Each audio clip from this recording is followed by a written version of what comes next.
أن سيدنا وسندنا وحبيبنا وحبيب قلوبنا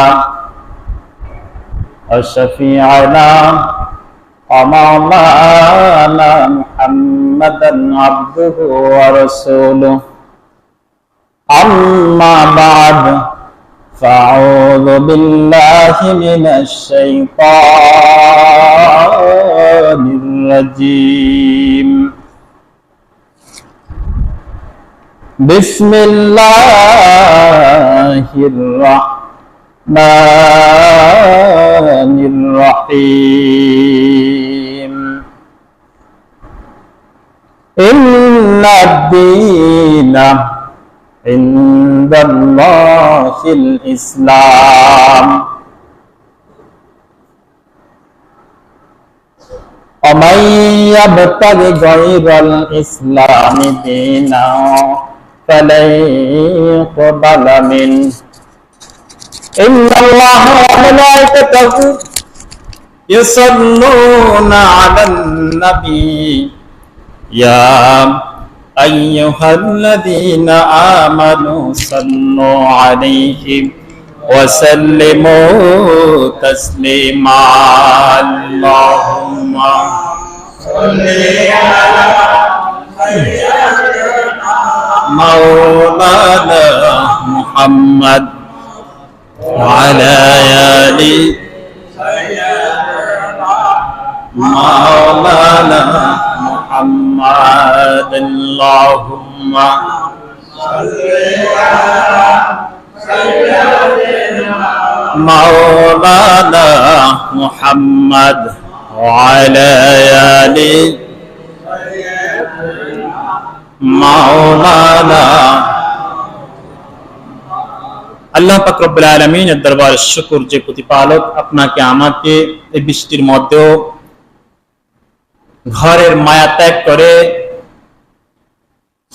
ঘরের ঝামেলা দুনিয়ার ঝামেলা ত্যাগ করে মসজিদে আল্লাহ সন্তুষ্টির জন্য আসার বসার আলোচনা শোনার বলার তৌফিক দান করছেন এর জন্য শুকরিয়া আদায় করি আলহামদুলিল্লাহ।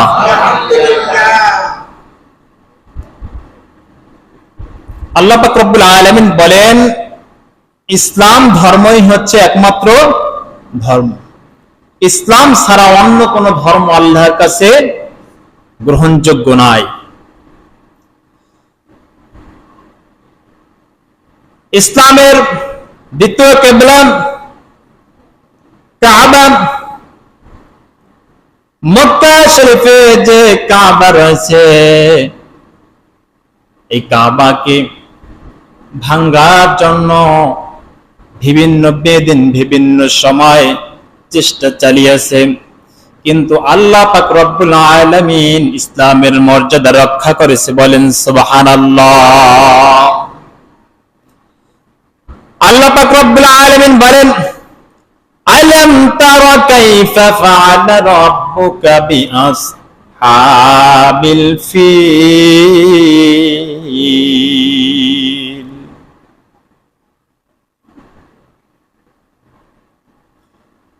তুমি কি দেখোনি কিভাবে আল্লাহ পাক রব্বুল আলামিন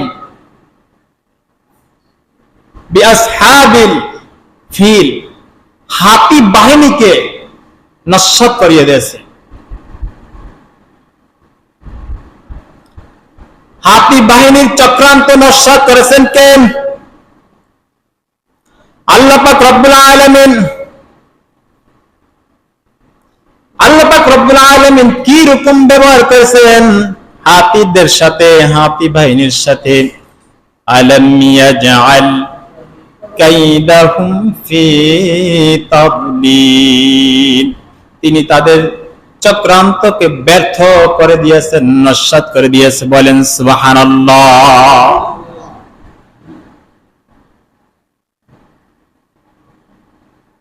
এই ঘটনাটা হচ্ছে আব্রাহা ইয়েমেনের বাদশা। এর পিছনে অনেক ইতিহাস আছে, সেদিকে যাব না। আব্রাহা ইয়েমেনের বাদশা, সে এমন একটা গির্জা তৈরি করলো যে গির্জাটা দেখতে মাথার টুটি পড়ে যায়, এইরকম তাকাইলে মাথায় যা থাকে তা থাকে না, পড়িয়ে যায়। ওই গির্জাটার নাম দিয়েছিল কালিশ, টুটি ফেলে দেওয়া গির্জা। গির্জাটা বানিয়েছিল স্বর্ণ, রূপা, মূল্যবান হীরা, জহা দিয়ে গির্জাটা বানিয়েছিল, অনেক উঁচা। ওই সময়কার পৃথিবীর বুকে অত বড় সুন্দর দেখার মতন গির্জা আর ছিল না। কেন বানাইছে? উদ্দেশ্য হচ্ছে বিশ্বের মানুষ হজ করতে যায় কোথায়? কাবা শরীফে যায় হজ করার জন্য। লক্ষ লক্ষ মানুষ সেখানে জমায়েত হয়। এই মানুষগুলো সেখানে জমায়েত না করিয়া ইয়েমেনে বড় একটা গির্জা তৈরি করছে, সেখানে জমায়েত হবে, সেখানে যে তাওয়াফ করবে। বলেন নাউযুবিল্লাহ। কাবা বানাইছেন কে? আল্লাহ পাক রব্বুল আলামিন কাবা বানাইছেন, তিনি হজ করার নির্দেশ দিয়েছেন। আল্লাহ সন্তুষ্টির জন্য মানুষ হজ করতে কাবা শরীফ যায়। কিন্তু গির্জা বানাইছেন আব্রাহা। আব্রাহা বিশাল গির্জা তৈরি করেছেন মানুষকে হজ করানোর জন্য। বলেন নাউযুবিল্লাহ। দেখার মতন সেখানে অসংখ্য আগত মানুষ নিয়মিত দেখার জন্য ভিড় জমায়। কিন্তু দেখা গেল আরো এই গির্জাটা তৈরি করার পর সে ঘোষণা দিয়ে দিয়েছে যে ইয়েমেনের কোন মানুষ যেন মক্কায় হজ করতে না যায়, তারা যেন সবাই এই আব্রাহার যে গির্জা, সেই গির্জায় যেন হজ পালন করে। বলেন নাউযুবিল্লাহ। ওই সময়কার কুরাইশ বংশধর অনেক মানুষ ছিল যারা ইয়েমেনে বাস করত। ইয়েমেনে তারা বসবাস করত, কিন্তু কোন কুরাইশ তারা এই গির্জা দেখার জন্য, গির্জার পাশে হজ করার জন্য যায় না।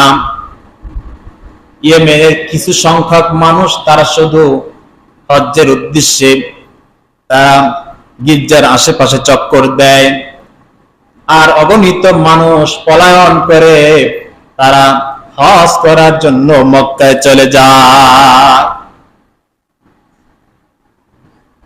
গির্জাটা বানানো হয়েছে হজ করার জন্য, সেখানে মানুষ হজ করবে, প্রদক্ষিণ করবে, লক্ষ লক্ষ মানুষ উপস্থিত হবে, সারা পৃথিবীর মানুষ উপস্থিত হবে, কিন্তু সেই তার যে লক্ষ্য, সেই লক্ষ্য পর্যন্ত পৌঁছতে না।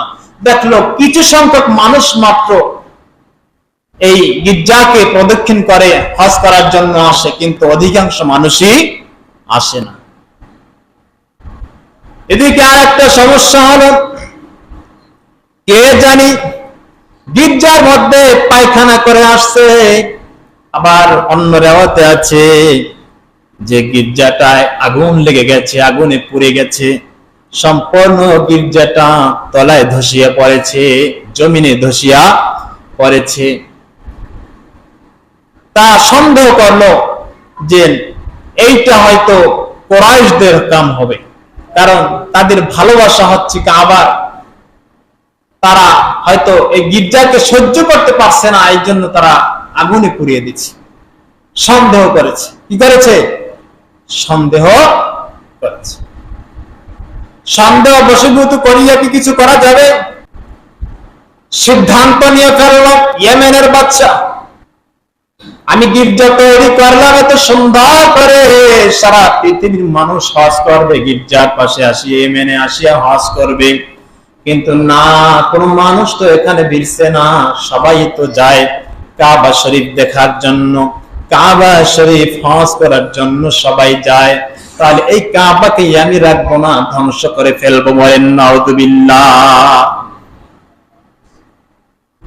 কাবার কারণে আজকে আমার গির্জার মূল্য নাই। কোন মানুষ হজ্জের জন্য গির্জার কাছে আসে না, ইয়েমেনে আসে না। আবার ইয়েমেনবাসীরা অধিকাংশ তারা কাবা প্রান্তে চলে যায় হজ করার জন্য। তাহলে এই কাবাকে যদি আমি ধ্বংস করি, তাহলে পরবর্তীতে মানুষজন ইয়েমেনে যাবে হজ করার জন্য। বলেন নাউযুবিল্লাহ। তিনি বললেন আমি মক্কার বিরুদ্ধে অভিযান করব, বাইতুল্লাহর প্রতিটি ইট খুলে নিয়ে আসব, বাইতুল্লাহ কোনো ইট থাকবে না, কোনো চিহ্ন থাকবে না, সব শেষ করে ফেলব। কি বলেন? বাইতুল্লাহ কি ওর বাবার যে ও সব শেষ করে ফেলবে? এরকম হিংসা বশীভূত হইয়া পরের ইবাদত খানা নষ্ট করা কি ঠিক হবে? বলেন ঠিক হবে না। যদিও তারা সন্দেহ করছে, সন্দেহ যদি রাইট হয়ে থাকে, সঠিক হয়ে থাকে, যারা এই কারবার করেছে, যারা ওই বীর্যটাকে পুড়িয়ে ফেলছে, তাদেরকে ধরবে, তাদেরকে শাস্তি দিবে, কিন্তু এর অর্থ এই নয় যে কাবাকে সে ধ্বংস করবে। কি কথা সত্য কিনা বলেন?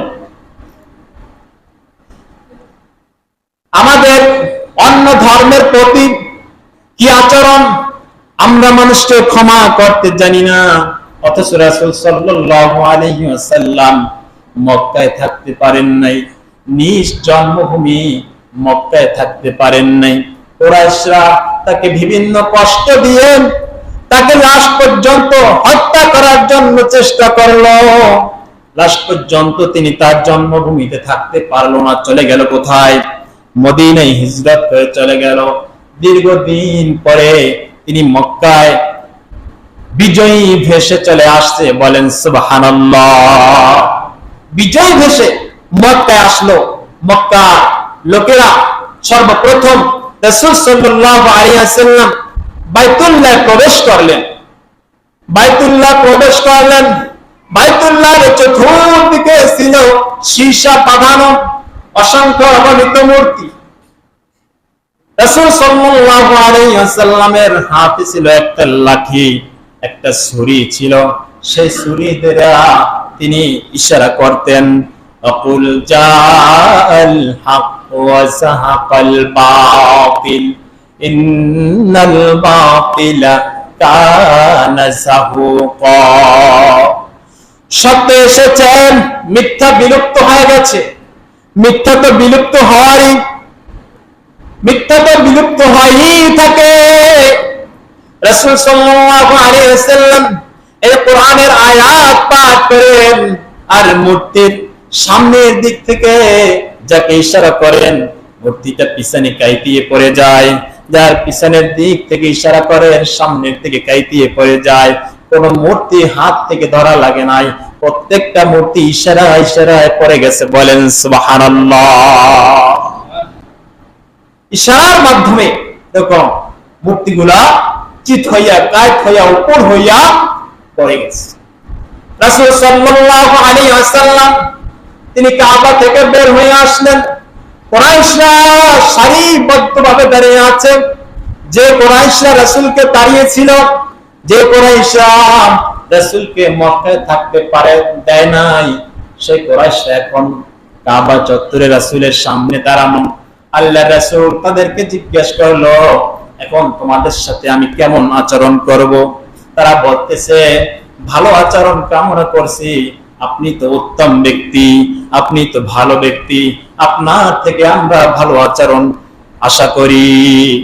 রাসূল সাল্লাল্লাহু আলাইহি ওয়াসাল্লাম বলেন, ইউসুফ আলাইহিস সালাম তার ভাইদের সাথে যে আচরণ করেছিলেন, যা বলেছিলেন আমি তাই বলবো।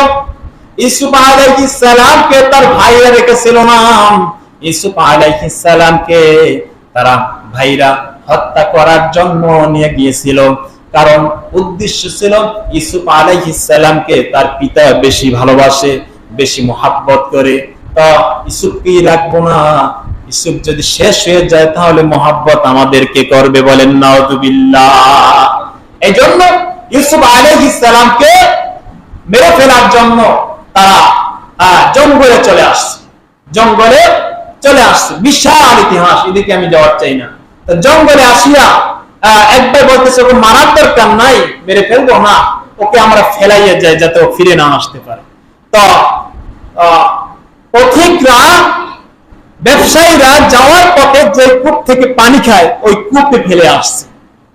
তা সে যখন কূপের মধ্যে ফেলায়, নিজে ধরিয়ে রাখার চেষ্টা করছে, উপরে থাকার চেষ্টা করছে, তারা তার হাত ছড়াই ফেলছে, সে নিচে পড়ে গেছে, একটা পাথরের উপর যেয়ে বসছিল। এই পাথরের উপর বসছিল, যখন তারা এই যে তার ভাইরা এই অবস্থা, তারা দূরে চলে যায়। তো পথিকরা ব্যবসায়ীরা যখন যায়, যাওয়ার সময় তারা কূপ থেকে পানি উঠানোর জন্য তাদের বালতি ছেড়ে দেয়। তো ইউসুফ আলাইহিস সালাম তিনি বালতি পাইয়ে বালতির ভিতরে উঠিয়ে বসিয়ে বসছে। বলেন সুবহানাল্লাহ। বালতির উপর উঠিয়ে বসছেন। এরপর যখন বালতিতে উঠাইলে দেখলো কোনো পানি আসে নাই, আসছে একজন মানুষ দেখার মতো। পৃথিবীতে এত সুন্দর মানুষ আর কোনোদিন কেউ দেখে নাই। তাকে উঠিয়ে নিল, উঠিয়ে নিয়ে তারা মিশর বিক্রি করে ফেলছে। মিশরের বাদশাহ তাকে দেখিয়া ক্রয় করে নিয়েছে। বিশাল ইতিহাস, পরবর্তীতে বলবো। ইউসুফ আলাইহিস সালাম পরবর্তীতে ওই জায়গার বাদশাহ হয়ে গেছেন। তার বিশাল দায়িত্ব ছিল। ইউসুফ আলাইহিস সালাম বাদশাহী পাওয়ার পরে ওই জামানার তার যে ভাইরা রয়েছে, এই ভাইরা বাদশার কাছে আনতে গেছে, মালামাল আনতে গেছে।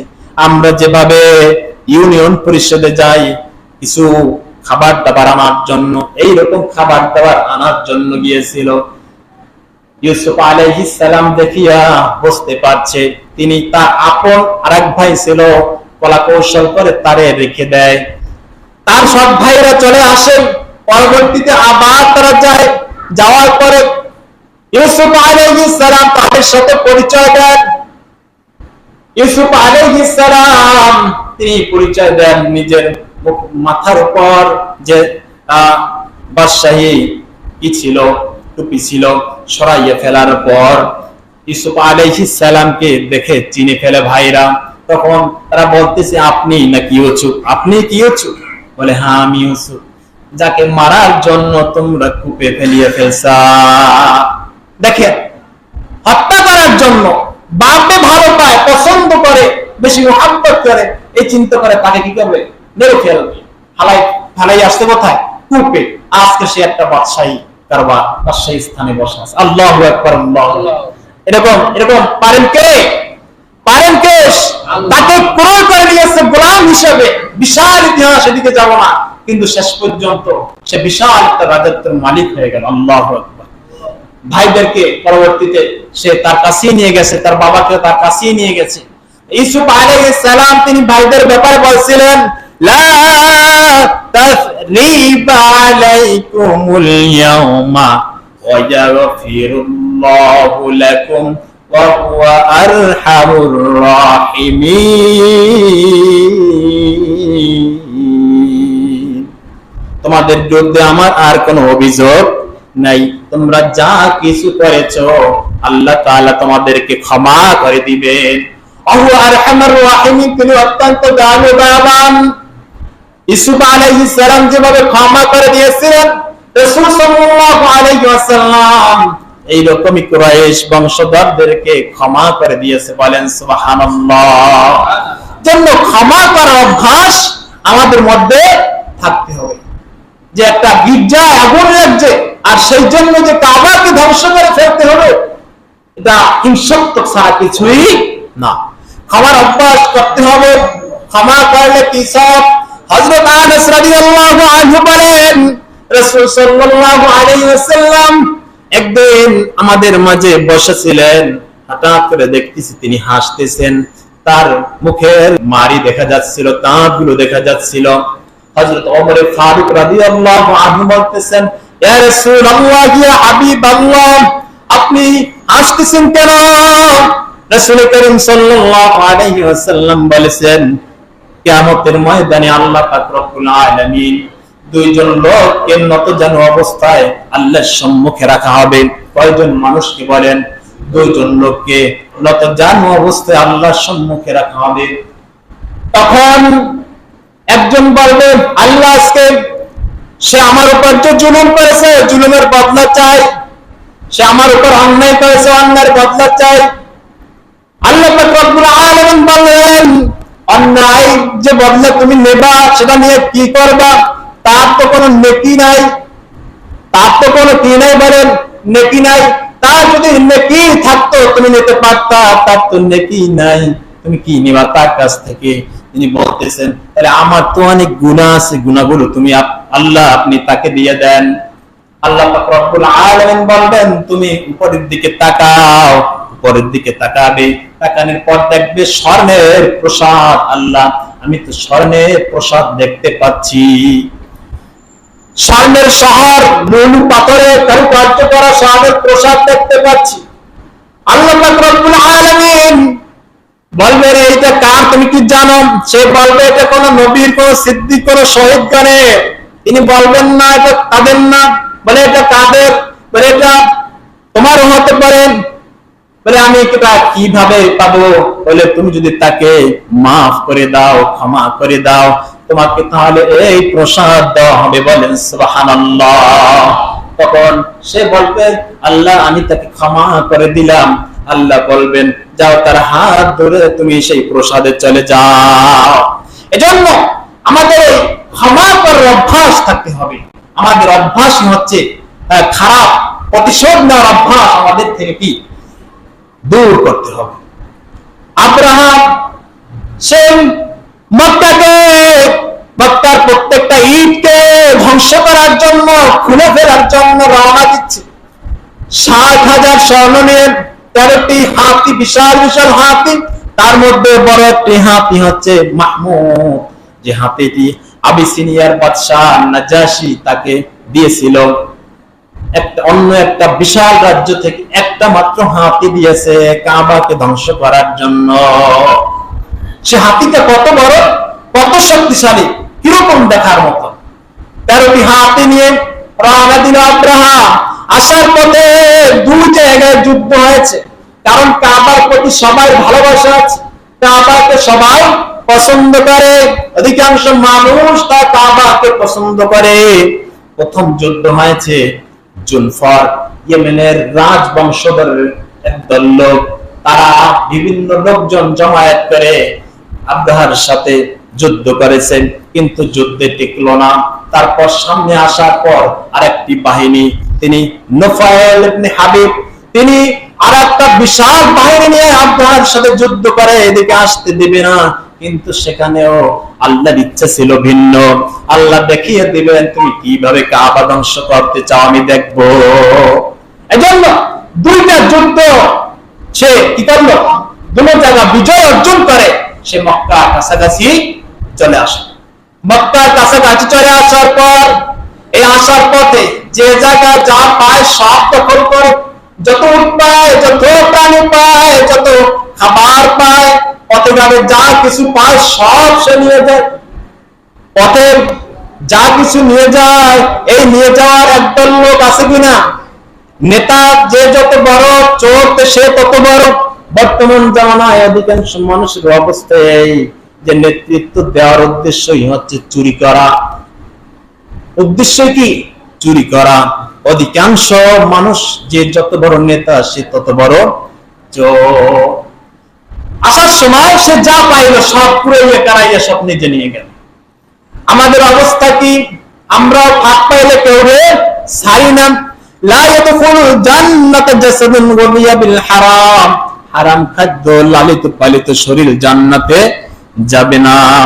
হাদিস শরীফে আছে রাসূল সাল্লাল্লাহু আলাইহি ওয়াসাল্লাম যখন মেরাজ গেছেন, মেরাজে যাওয়ার সময় তিনি দেখতেছেন একদল নারী পুরুষ উলঙ্গ অবস্থায় তারা কূপের মধ্যে যাচ্ছে।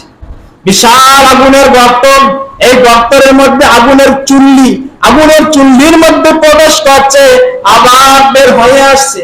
আগুনের চুল্লির মধ্যে ঢুকছে, আবার বের হয়ে আসছে। এইভাবে তাদের শাস্তি চলছে। রাসূল সাল্লাল্লাহু আলাইহি ওয়াসাল্লাম তিনি জিবরাইল আলাইহিস সালামকে বললেন, হে জিবরাইল, বুঝলাম না এত শাস্তি কেন হচ্ছে, এত শাস্তি কির জন্য হচ্ছে? তখন জিবরাইল আলাইহিস সালাম বলতেছেন, এই লোকেরা দুনিয়াতে হারাম হালালের কোনো তমিজ করে না, হালাল হারাম বাঁচি নাই, নিজেও খাচ্ছে, সুযোগ পাইলে পরেরটাও নিচ্ছে। কি কথা সত্য কিনা?